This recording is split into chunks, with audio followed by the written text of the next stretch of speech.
नमस्कार दोस्तों। आज हम पावर शेयरिंग पढ़ रहे हैं chapter number 2, chapter number 1, political science, class 10th। ठीक है, तो पावर शेयरिंग का मतलब आप सभी जानते हो। अगर मैं इसको सिंपल वर्ड्स में कहूँ कि पावर किसके किस बीच में शेयर हो रही है। ठीक है, अगर गवर्नमेंट चलानी है, आप लोगों को समझ में आया ये, अगर आपको गवर्नमेंट चलानी है तो उसके 3 फॉर्म्स हैं। पहला इसमें है लेजिस्लेचर। ठीक है, लेजिस्लेचर में क्या होता है बेटा, कानून बनाया जाता है। इसमें कौन कानून बनाता है? हमारे यहाँ पे संसद यानी पार्लियामेंट के 3 फॉर्म है। सबसे पहले है हमारे यहाँ पे प्रेसिडेंट। कौन है? प्रेसिडेंट। दूसरे नंबर पे लोकसभा, तीसरे नंबर पे हमारे पास है राज्यसभा। ठीक, फिर हमारे यहाँ पे जो जुडिशरी, एक इंडिपेंडेंट ऑटोनोमस हमारे पास क्या है बेटा, जुडिशरी है। ठीक, तो लेजिस्लेचर का काम क्या बनाना होता है? लॉ। ठीक, और जुडिशरी का काम क्या बनाना है? इनका पालन करवाना। और फिर हमारे पास एजुकेटिव्स है। क्या है हमारे पास? एजुकेटिव्स है ना। ये इन एजुकेटिव्स का काम क्या है? इन कानूनों को पालन करवाना। ठीक, यहाँ तक आप लोगों को क्लियर समझ के होंगे। तो हम पावर शेयरिंग पढ़ रहे हैं। पावर शेयरिंग अलग अलग यूनिट्स के बारे में पढ़ेंगे कि पावर शेयरिंग क्या है। ठीक है, आप लोगों को ये समझ में आ गया होगा मेरे हिसाब से। तो जो गवर्नमेंट होती है, गवर्नमेंट वन ऑर्गेनाइजेशन है। ठीक है, तो जिस गवर्नमेंट अगर आपको चलानी है तो आपको इन तीनों फॉर्म्स की ज़रूरत पड़ेगी। तो एक डेमोक्रेसी में, अगर आपको डेमोक्रेसी क्या है? डेमोक्रेसी, एक बार मैं पढ़ डेमोक्रेसी की डेफिनेशन। डेमोक्रेसी एक form of government which choose by the people. अगर आपके देश में डेमोक्रेसी है तो आपको, आपकी डेमोक्रेसी को चूज़ कौन करेगा? वहाँ के पीपल। ठीक, अब हम पावर शेयरिंग की बात करें तो मैंने आपको पावर शेयरिंग दवाई कि हमारे यहाँ पे लेजिस्लेचर भी है। ठीक है, इसके साथ हमारे पास यहाँ पे जुडिशरी है ना। जुडिशरी के साथ हमारे यहाँ पे IAS IPS भी है, यानी लॉ मेकर्स के साथ लॉ का पालन, लॉ का तोड़ने, ब्रेक करने वालों को सज़ा देने वाले और उनको लागू करने वाले। ठीक है, तो हमारे इन यूनिट्स पे पावर शेयर की जाती है। क्लियर है? ठीक, अब हम डिस्कस करेंगे कि ये पावर शेयरिंग की जो भावना आई है वो कैसे आई है। ठीक है, ठीक है, तो हम सबसे पहले एक एग्जांपल देखेंगे, बेल्जियम और श्रीलंका। आप लोगों को पिक्चर क्लियर है क्या? ठीक है, एक बार यस बोल दीजिए। तो हमारे पास बेल्जियम और श्रीलंका है। ठीक है, पहले बेल्जियम देख लेते हैं और एक ये श्रीलंका। श्रीलंका एक आइलैंड कंट्री है। आइलैंड कंट्री है। बेल्जियम एक यूरोपियन कंट्री है जो एक छोटी सी है। ठीक है, तो बेल्जियम में स्मॉल ग्रुप है। अगर आप बेल्जियम की बात करो तो बेल्जियम क्या एक छोटी सी कंट्री है ना। ठीक है, इसमें ये अलग अलग रीजन्स हैं, आप लोगों को समझ में आएंगे। ठीक, तो बेल्जियम एक स्मॉल कंट्री है और वो कहाँ की कंट्री है? यूरोप की। किसकी कंट्री है वो? यूरोप की, जिसकी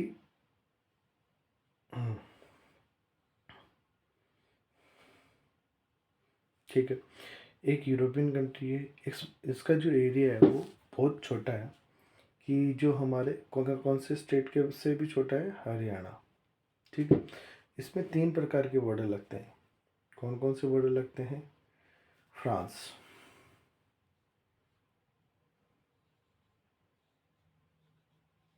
ठीक है, जर्मनी, ठीक है, जर्मनी के साथ नीदरलैंड, लैंड। ठीक, और यहाँ पे जो मेनली जो कम्युनिटीज़ रहती है वो कौन कौन सी है यहाँ पे? डच, फ्रांस से बॉर्डर करता तो फ्रेंच रहते हैं। हाँ, यहाँ पे डच यहाँ की मेन मेन सिटीजन है। फिर है फ्रेंच, ठीक है, फ्रेंच लोग जो फ्रेंच भाषा बोलते हैं, डच जो डच भाषा बोलते हैं। इसके बाद में है जर्मनी, कौन सी है, जर्मनी, ठीक है भाई साहब, ये 3 रीजन है। तो अगर हम इसकी बात करें कि डच यहाँ के जो पॉपुलेशन है उसका 59% पार्ट है, फ्रेंच यहाँ की 40% बात है, और जर्मन यहाँ पे 1% पार्ट है। मतलब कि इन दोनों का अगर कॉम्पोजिशन में जोड़ूँ तो कितना आएगा, 99%, कितना आएगा 99, और ये जो 1% है इसको मिला के 100%। आप लोगों को क्लियर है क्या? ठीक है, तो यहाँ पे 3 रीजन है। 3 रीजन कौन कौन से सर?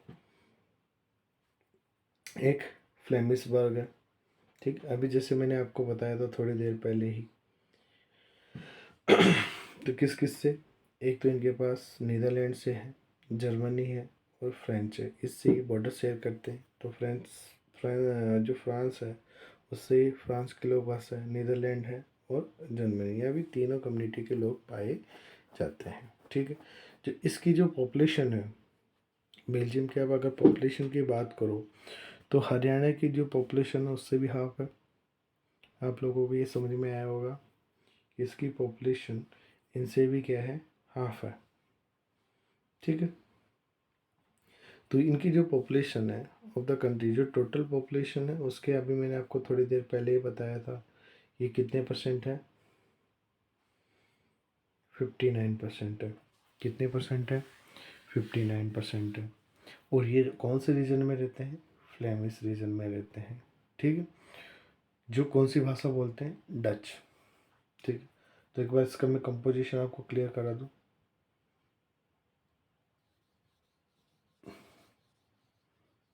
ठीक है,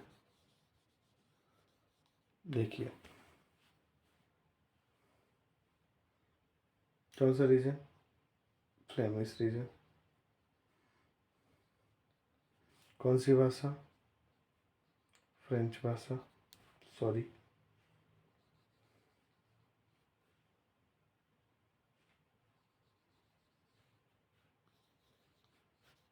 एक मिनट, कौन सी भाषा है, डच भाषा, ठीक है। कितने परसेंट पॉपुलेशन है बेटा ये, 59% पॉपुलेशन, ठीक है। तो ये कौन से रीजन में रहते हैं, फ्लेमिश रीजन में, ठीक है। फ्लेमिश रीजन बता दूं आपको,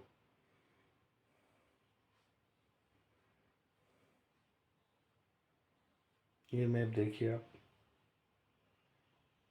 ठीक है, ये बेल्जियम का पार्ट है,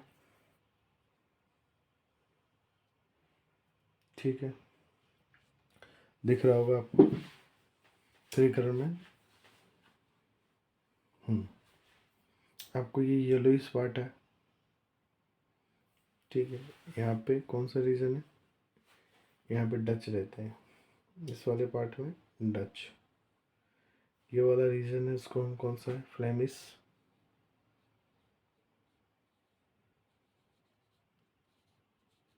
कितने परसेंट पार्ट, 59%। कौन से लोग, डच, ठीक।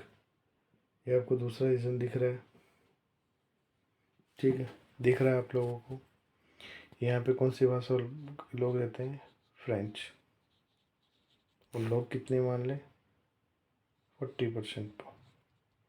कितने लोग हैं, 40। अब ये आपको एरिया दिख रहा है, यहाँ पे ये कितना है, बस 1%। कितना दिख रहा है आपको, 1%। और यहाँ पे कौन से लोग रहते हैं, जो जर्मनी भाषा बोलते हैं, ठीक। यहाँ तक बात क्लियर होगी होगी मेरी आप सबको, ठीक। इनका कंपोजिशन पढ़ लिया होगा, ठीक। और अब इसकी कैपिटल, ये आपको दिख रहा होगा छोटा सा, ये क्या है, इसका कैपिटल है जिसका नाम क्या है, ब्रसल।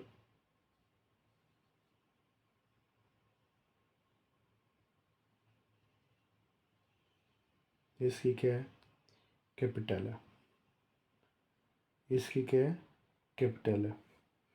क्लियर है क्या? ठीक है, आगे बढ़े।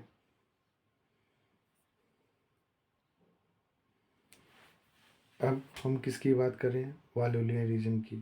यह है वालोनिया रीजन। ठीक है, वालोनिया रीजन में कौन सी भाषा बोलते हैं? फ्रेंच। और जो कितना परसेंट है? 40। ठीक, तो हमारे 3 कंपोजिशन हमारे पास आ गए। ठीक, 59% डच, 40% फ्रेंच, 1% जर्मनी, टोटल कितना हो गया ये? 100%। क्लियर? ठीक है, जो इसका कैपिटल है, कैपिटल का मतलब तो आप समझते हो क्या होता है। कैपिटल का मतलब है इनका ये जो राजधानी है ब्रसल, उसमें 80% कौन सी भाषा बोलने वाले लोग हैं? फ्रेंच। और 20% ही रह गए हैं डच स्पीकिंग पीपल। ठीक, तो जो सबसे ज़्यादा है वो कौन है? डच। और जो सबसे कम है वो है फ्रेंच। लेकिन जो इनका कैपिटल है उसमें ये सब उल्टा है। वहाँ पे 80% कौन से हैं? फ्रेंच भाषा बोलने वाले, और 20% कौन से हैं? डच भाषा बोलने वाले। ठीक है, इतनी चीज़ मेरी है, आप लोगों को समझ में आई होगी। ठीक है, जो फ्रेंच स्पीकिंग पीपल है, किसकी बात करें हम? French speaking peoples. ठीक है, वो रिच हैं, उनके पास सारी चीज़ें हैं। ठीक, सारे रिसोर्सेस हैं, और पॉलिटिक्स में भी हमेशा उनका ही दबदबा रहा है। ठीक, डच स्पीकिंग पीपल्स को कोई राइट्स नहीं मिले हुए थे। अब इस सिचुएशन ने किसका निर्माण किया? कॉन्फ्लिक्ट्स का। ठीक है, और इस कॉन्फ्लिक्ट्स की वजह से 1950 से लेकर 1960 तक इनमें क्या होने लगे? झगड़े शुरू हो गए। यानी 1950 से लेकर इन दोनों कम्युनिटीज़ में झगड़े होने लगे, यहाँ पे टेंशन हो गई। ठीक है, तो ये कौन सी प्रॉब्लम थी हमारी? ये ब्रसल की प्रॉब्लम थी। ठीक है, एक बार इसको रिवाइज कर लें। हम बेल्जियम की बात कर रहे हैं। बेल्जियम किसकी कंट्री है? यूरोप की है। किससे छोटी है? हरियाणा से छोटी है। इसकी पॉपुलेशन हरियाणा से भी कम है। यहाँ तक समझ में आया? ठीक है, तो इसमें प्रॉब्लम क्या है सर? प्रॉब्लम है उसकी पॉपुलेशन। वहाँ पे मेजोरिटी में तीन लोग रहते हैं। कौन कौन से? सबसे पहले डच। ठीक है, डच जो कौन से रीजन में रहते हैं? फ्लेमिश रीजन में रहते हैं। उनकी जो पॉपुलेशन वो कितने परसेंट है? 59% है। और वो कौन सी भाषा बोलते हैं? डच भाषा बोलते हैं। दूसरे कौन है सर? दूसरे फ्रेंच लोग हैं जो वालोनिया रीजन में रहते हैं, और उनकी पॉपुलेशन कितनी है? 40% है। और जो 1% बचे हैं वो जर्मन भाषा रहते हैं, और जो बेल्जियन रीजन में रहते हैं। ठीक है, अब यहाँ पे प्रॉब्लम क्या है? प्रॉब्लम सबसे बड़ी है कि उनका कैपिटल क्या है? ब्रसल। ब्रसल में जो सबसे ज़्यादा जनसंख्या है वो कौन सी है? फ्रेंच लोगों की। वहाँ पे 80% फ्रेंच भाषा बोलने वाले लोग हैं, और 20% डच वाले लोग हैं। तो जो पॉलिटिकल राइट्स मिले हुए थे वो किसको मिले हुए थे? फ्रेंच लोगों से। कौन पिछड़े हुए थे? डच लोग पिछड़े हुए थे। तो अब कॉन्फ्लिक्ट किस किस के बीच में होगा? दो लोगों के बीच में होगा। कौन कौन से हैं सर? वो एक तो डच हैं, और दूसरे दूसरे फ्रेंच हैं। अब इन्होंने अपना कैसा झगड़ा निपटाया इसके बारे में आगे पढ़ेंगे। अब इससे पहले हम अपनी नेबरिंग कंट्री के बारे में जान लें। हमारी जो नेबरिंग कंट्री है उसका नाम क्या है? श्रीलंका।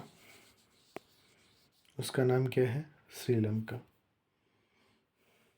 ठीक है, तो श्रीलंका के बारे में आप जानते ही होंगे। नेबरिंग कंट्री है, लगभग हमारे जैसे लोग ही वहाँ पे रहते हैं, कोई भी इनमें फ़र्क नहीं है। ठीक, अब पहले इसके बारे में आप समझ लीजिए। ये तमिलनाडु से कुछ हार्डली 50-60 किलोमीटर है। एक आइलैंड कंट्री, आइलैंड का मतलब पहले समझे। आइलैंड क्या होता है सर? आइलैंड का मतलब होता है जिसके चारों तरफ पानी है, ठीक है, वो आइलैंड है। और हमसे 50-60 किलोमीटर दूर तमिलनाडु से जो कंट्री पड़ती है वो क्या है? श्रीलंका, है ना। महाभारत काल से ही आप इसके बारे में अच्छे से जानते हो, रामायण में जानते हो, सारी चीज़ों में जानते हो। हमारे मुख्य जनपद भी गए थे। चंद्रगुप्त चंद्रगुप्त मौर्य ने भेजे थे अपने, अशोक ने भेजे थे संघमित्रा और अपनी पुत्री को। तो मतलब कि हमारे यहाँ पे ट्रेड के जो संबंध है वो आज के नहीं, पुराने हैं। शादी वाले संबंध भी पुराने हैं, ठीक। तो आगे बढ़े, इतना क्लियर हो गया होगा आप लोगों को। तो इसमें क्या समस्या आ रही है वो हम पूछेंगे। दिमाग में आ रहे भाई इनमें क्या समस्या आ रही है। तो जो श्रीलंका है उसमें से सबसे ज़्यादा लोग सिन्हेला भाषा बोलने वाले हैं, जिनकी पॉपुलेशन कितनी है? 74%, ठीक है। दूसरे हैं से तमिल्स। अब यहाँ पे जो तमिल्स हैं वो दो प्रकार के हैं। एक है Indian Tamil. Sir Indian Tamil वहाँ पे क्या करने गए थे? जो उनके फोर फादर्स हैं, हमारे फोर फादर्स हैं, मैंने अभी तुम्हें आपको लोगों को बताया था। वहाँ पे अंग्रेज़ों के टाइम ट्री प्लांटेशन के काम के लिए गए थे और वो वहीं बस गए, ठीक है। दूसरे हैं वहाँ पे श्रीलंकन तमिल,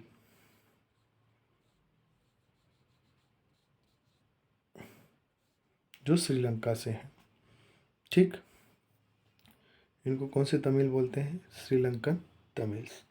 ये कम्युनिटीज़ वहाँ पे हैं। इतना आप लोगों को क्लियर हो गया होगा, ठीक है। और तमिल्स उनकी जो पॉपुलेशन है यानी 74% कौन से हैं? 74% सिन्हेला कम्युनिटी है। 13% वहाँ के जो तमिल हैं वो हैं, ठीक है। फिर इसके बाद में हमारे इंडियन तमिल्स है। क्लियर हो गई क्या? ठीक है। तो हम पॉपुलेशन का बराबर हिस्सा इनसे बांटते हैं, ठीक। 74% और 18%, ठीक है। जो रेस्ट बचे हुए हैं वो कौन है? इंडियन तमिल से। क्लियर हो गया होगा, ठीक। अब समस्या कहाँ पे आ रही है उसके बारे में हम पढ़ते हैं। अब जिस कम्युनिटी के लोग ज़्यादा रहते हैं वो कम्युनिटी क्या कहती है? वहाँ पर रूल करती है। श्रीलंका में भी ऐसा ही है। तो वहाँ के लोग सबसे ज़्यादा कौन सी कम्युनिटी के? सिन्हेला कम्युनिटी के। कौन सी भाषा बोलते हैं? सिन्हेला भाषा बोलते हैं। कौन सा धर्म फॉलो करते हैं? बुद्धिज़्म फॉलो करते हैं, ठीक है। वहाँ पे भी बुद्धिज़्म। और दूसरे कौन से हो गए? तमिल्स। तमिल कौन कौन से? इंडियन तमिल, श्रीलंकन तमिल्स, ठीक है। इनमें कौन कौन सी कास्ट रहती है? एक इनमें हिंदू है, मुस्लिम्स हैं और कुछ क्रिश्चियनिटी को फॉलो कर रहे हैं, ठीक। तो उसमें से बहुत से ऐसे लोग हैं जो तमिल हैं जो बुद्धिज़्म को फॉलो करते हैं, ठीक है। इसके बारे में बात वो लगभग 7% है, ठीक है। पूरा ये 100% कंपोजिशन हो गया। मेरे ख्याल से यहाँ तक की बात आप लोगों को समझ में आई होगी। तो जो पॉलिटिकल राइट्स हैं वो कौन सी कम्युनिटी को मिले हैं? सिन्हेला कम्युनिटी को मिले हैं, ठीक है। क्योंकि वो क्या क्या कौन सी कम्युनिटी? मेजॉरिटी कम्युनिटी है किसकी? श्रीलंका की। तो जितने भी गवर्नमेंट कोस्ट जॉब्स हैं,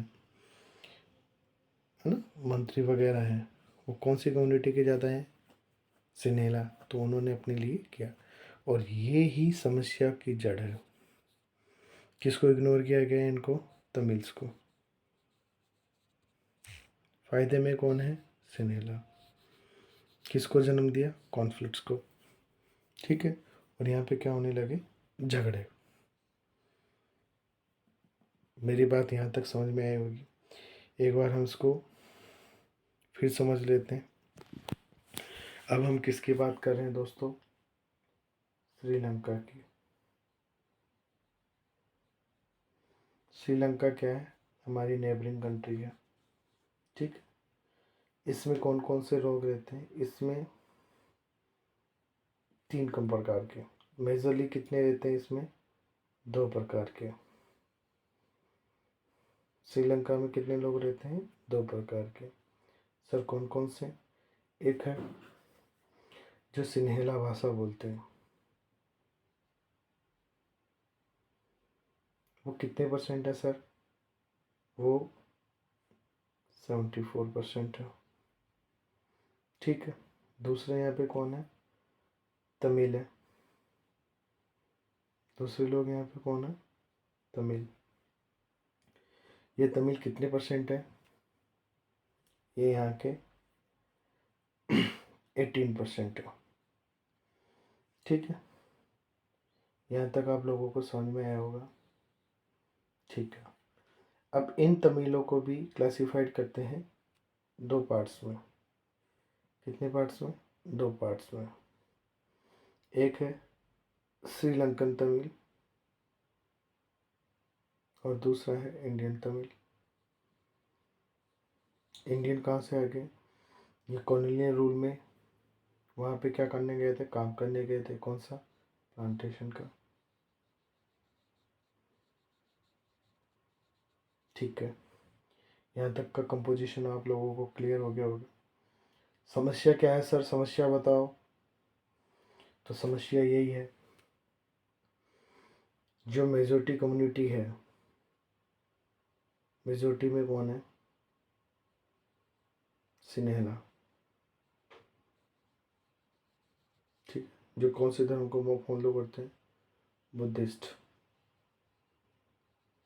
ठीक है। दूसरे कौन है? तमिल्स। ठीक है। और इनमें कौन से हैं? तमिल्स मेनली कौन से हैं? हिंदू हैं, मुस्लिम हैं और क्रिश्चियंस हैं। ठीक। कुछ ऐसे भी तमिल्स हैं जो तमिल और सिन्हेला भाषा दोनों बोलते हैं और बुद्धिज्म को फॉलो करते हैं। ठीक। अब डाउट ये आता है कि सर प्रॉब्लम क्या है? प्रॉब्लम रिसोर्सेज को लेके है और अपनी भागीदारी को लेके है, जिसकी वजह से क्या हो रहा है? कॉन्फ्लिक्ट्स हो रहा है। किस किस के बीच में हो रहा है? सिन्हेला और तमिल्स के बीच में। यहाँ तक आप लोगों को समझ में आ गया होगा। कोई डाउट? नहीं। ठीक है, आगे हम मेजोरिटिज्म कॉन्सेप्ट समझते हैं। What do you mean by मेजोरिटिज्म?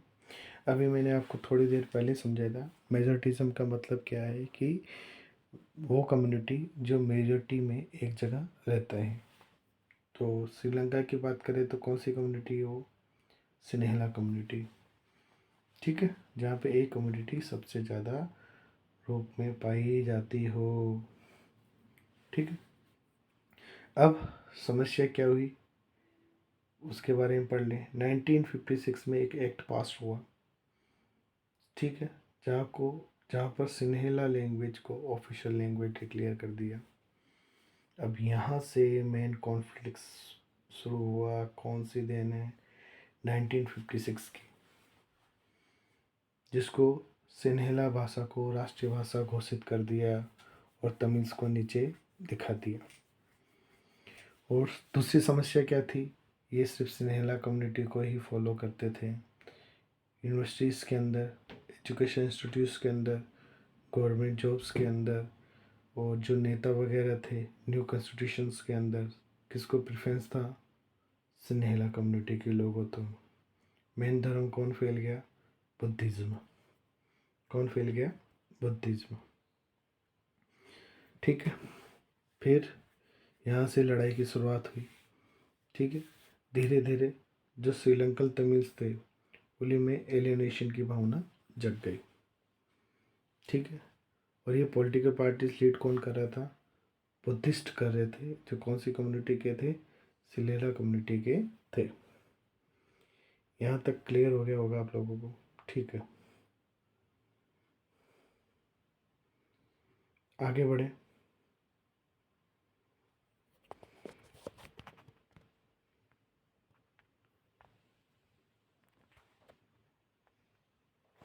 ठीक है बच्चों, अब हम थोड़ा आगे जाते हैं।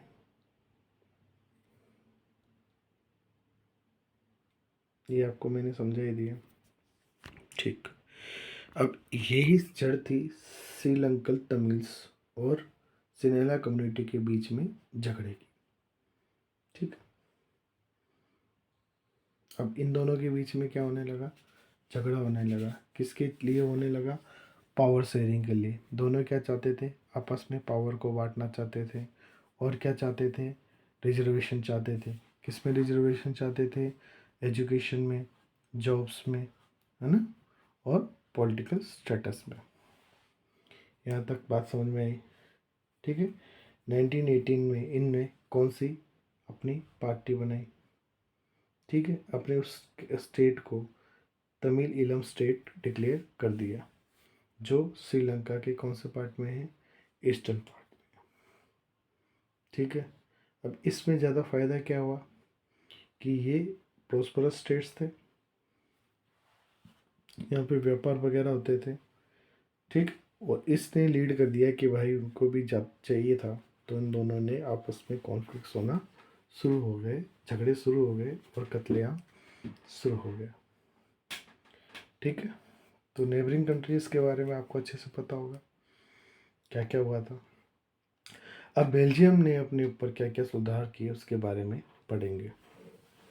ठीक है, तो बेल्जियम में जो लीडर्स थे तो उन्होंने ये सोचा कि लड़ने से कोई फ़ायदा नहीं, कि भाई जो लड़ेगा उसको एक तो जान जानी, लोगों की जान जाएगी, रिसोर्सेस ख़राब होंगे, डिस्ट्रीब्यूशन में प्रॉब्लम आएगी। तो इन सारी समस्याओं के बारे में उनको अच्छे से पता था, तो समस्याओं को उन्होंने मिल बांट कर दूर किया। 1970 से लेकर 1993 तक उन्होंने अपने कॉन्स्टिट्यूशन में अमेंडमेंट शुरू कर दिए। ठीक है, अब उन्होंने क्या अपने कॉन्स्टिट्यूशन में अमेंडमेंट किया, इसको हम बारीकी से पढ़ेंगे। ठीक, कि उन्होंने क्या अमेंडमेंट लाए जिससे बेल्जियम में शांति आ गई और बहुत सारे लोग बेल्जियम मॉडल्स को प्रमोट करते हैं। ठीक, तो पहली बात क्या की उन्होंने, जो कॉन्स्टिट्यूशन था जहाँ पे डच और फ्रांस के लोग रहते थे, है ना, तो इन्होंने क्या किया, जो मिनिस्टर्स हैं उनमें इनको जो सीट्स हैं उनको इक्वली बांट दी। सीट्स का डिस्ट्रीब्यूशन क्या कर दिया गया? इक्वली कर दिया, कि जो सेंट्रल गवर्नमेंट बनेगी उसमें इक्वल नंबर के फ्रेंच मिनिस्टर रहेंगे और डच स्पीकिंग मिनिस्टर्स रहेंगे। ठीक है, क्योंकि हाँ, some of the special laws are required to support the majority of the members from each linguistic group. ठीक,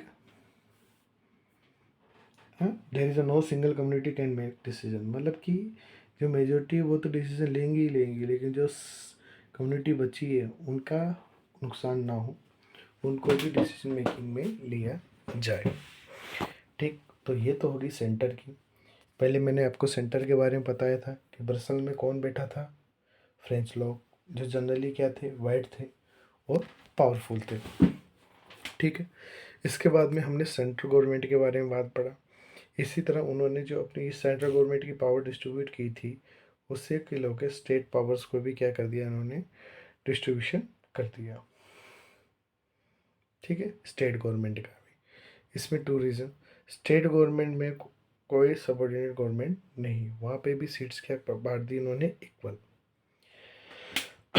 ब्रसल में इन्होंने क्या बनाई, सेपरेट गवर्नमेंट दोनों कम्युनिटीज़ की, ठीक है, जिसमें दोनों लोगों को इक्वल रिप्रेजेंटेशन दे दिया, कि लड़ाई का जो जड़ थी वो ख़त्म कर दी। फ्रेंच स्पीकिंग जो पीपल है उन्होंने ये एक्सेप्ट किया इक्वल रिप्रेजेंटेशन ब्रसल, क्योंकि ब्रसल में इनकी संख्या ज़्यादा थी, तो बाकी जगह वो एग्री हो गए भाई, बाकी जगह उनका बोलबाला था तो उन्होंने अपनी सीट शेयर कर दी इक्वली, तो ब्रसल में भी वो मान गए कि हम भी शेयर करने के लिए तैयार हैं। यहाँ तक बात क्लियर होगी आपको, ठीक। तो एक बार हम इसको रिवाइज कर लें, ठीक। श्रीलंका से करें, नहीं, अकोमोडेशन ऑफ बेल्जियम से करेंगे। तो बेल्जियम ने क्या सुधार किया, बेल्जियम ने सबसे ज़्यादा पहले क्या किया, कॉन्स्टिट्यूशन में बदलाव किया। किस में बदलाव किया दोस्तों, कॉन्स्टिट्यूशन में, ठीक है। और उन्होंने 1970 से लेकर 1990 तक उसको क्या किया, अमेंड किया सर। अमेंड करके क्या कर दिया, सीट्स का बंटवारा किया, ठीक है। सीट्स का बंटवारा कहाँ क्या किया, सेंट्रल, जहाँ पे कहाँ पे था, ब्रसल, यानी मैं क्या कह सकता हूँ, सेंट्रल गवर्नमेंट और स्टेट गवर्नमेंट, उन दोनों में सीट का बंटवारा क्या हुआ, इक्वल हुआ। इससे क्या हो गई, पावर्स इक्वली डिस्ट्रीब्यूट हो गई, सारी जो जंग है वो पावर की है, ठीक है। और क्या किया गया, इक्वल रिप्रेजेंटेशन देने के साथ इक्वल पावर शेयर हो गई और झगड़े की जड़ खत्म हो गई, ठीक है। आगे इसके साथ साथ उन्होंने क्या किया, उन्होंने कम्युनिटी गवर्नमेंट बनाई। अब ये कम्युनिटी गवर्नमेंट क्या है, इसके बारे में पढ़ें। कम्युनिटी गवर्नमेंट तीसरी प्रकार की कम्युनिटी गवर्नमेंट है। इसका काम क्या है, इसका काम क्या है, सेंट्रल एंड जो स्टेट गवर्नमेंट है, कौन कौन सी, सेंट्रल और जो स्टेट गवर्नमेंट है, ठीक है, उससे अलग है। ये किसके लिए काम करेगी, कम्युनिटी के लिए करेगी, पीपल्स के लिए करेगी। डच लोगों के लिए अलग सरकार, फ्रेंच लोगों के अलग, और जर्मन स्पीकिंग के लिए अलग। वो देश के किसी भी कोने में रहे, इनको कोई फ़र्क नहीं पड़ता, ठीक है। तो इस सरकार का काम क्या था, ये इनके कल्चरल मैटर्स को देखती थी, एजुकेशंस को देखती थी, लैंग्वेज रिलेटेड्स को देखती थी। और इसी को कौन सा मॉडर्न बोलते हैं, बेल्जियम मॉडर्न। तो इन्होंने अपनी लड़ाई ख़त्म करके किसको बढ़ावा दिया, साथ मिलकर आगे चलने को, और इसी को क्या कहते हैं हम, पावर शेयरिंग। आई होप आप सब लोगों को ये मेरी बात समझ में आई होगी, ठीक है। आगे बढ़े,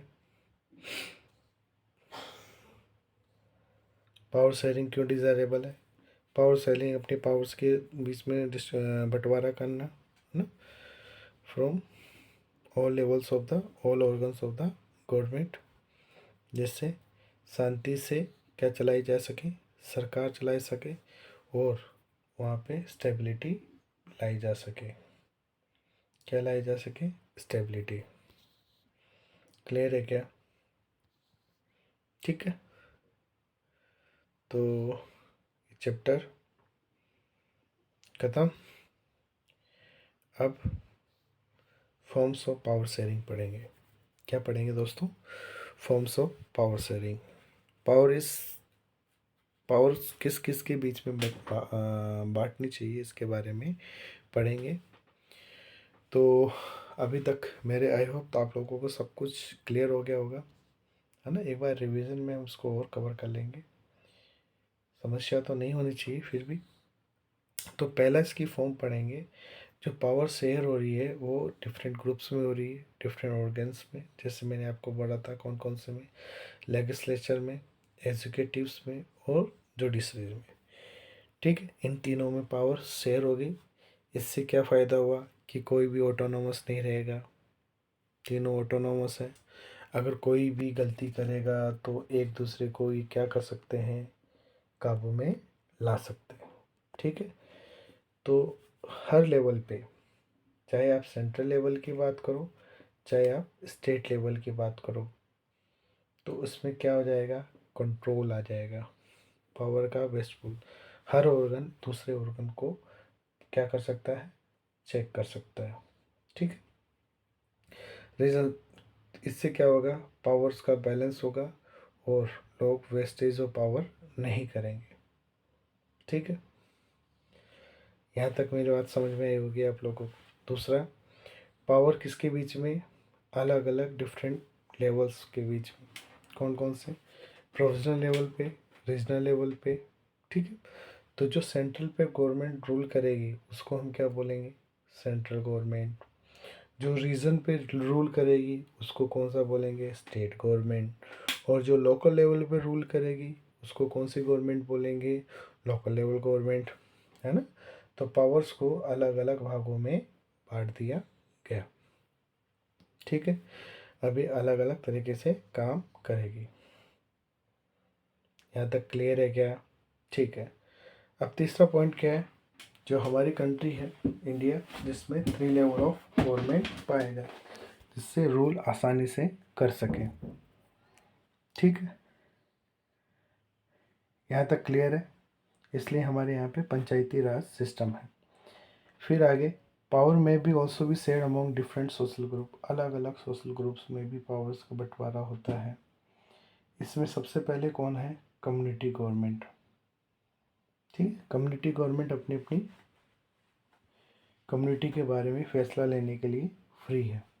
अपने रिलीजन को डेवलप करना, कल्चरल एक्टिविटी, एजुकेशन सिस्टम। ठीक है, जिसमें कॉन्फ्लिक्ट्स कम से कम हो। और भारत जैसे देश को चलाने के लिए बहुत सारी समस्याएं आती हैं। तो यहाँ पे बहुत सारा, बेल्जियम एक छोटी कंट्री है, ठीक है, लेकिन फिर भी उसको चलाने के लिए बहुत सारी चीज़ें करनी पड़ती है। अब पावर शेयरिंग, पावर किस में शेयर हो रही है, अलग अलग पॉलिटिकल पार्टीज में, प्रेशर ग्रुप्स में और मूवमेंट्स को, क्योंकि ये इन्फ्लुएंस करते हैं किसी भी गवर्नमेंट को। जब भी डेमोक्रेसी की बात करते हैं, सिटीजन मस्ट भी, उनको सिटीजन्स को फ्रीडम होनी चाहिए, क्योंकि वो अपने टेस्ट के अनुसार किसी भी पार्टी को चूज कर सकें। ये डेमोक्रेसी की सबसे बड़ी बात है। ठीक है, और इन पार्टीज के बीच में क्या होना चाहिए, हेल्दी कंपटीशन होना चाहिए, है ना, माल प्रैक्टिस नहीं होनी चाहिए, करप्शन नहीं होना चाहिए, जिससे देश आसानी से चल सके। ठीक है, अब हम इस रिप्रेजेंटेशन को पढ़ेंगे दोस्तों, कि ये हमारे लिए क्यों ज़रूरी। किसी भी कंट्री को अगर आगे करना है, कोई डिसीजन मेकिंग करना है, तो हमें एक दूसरे की क्या लेनी पड़ेगी, हेल्प लेनी पड़ेगी, और तभी हम आगे बढ़ सकेंगे। तो आई होप आपको ये चैप्टर अच्छे से समझ में आया होगा। ठीक है, और वीडियो को देखने के लिए आप इसी तरह लाइक और सब्सक्राइब कीजिए अपनी अपनी आपकी अपनी diamond coaching classes. Thank you very much.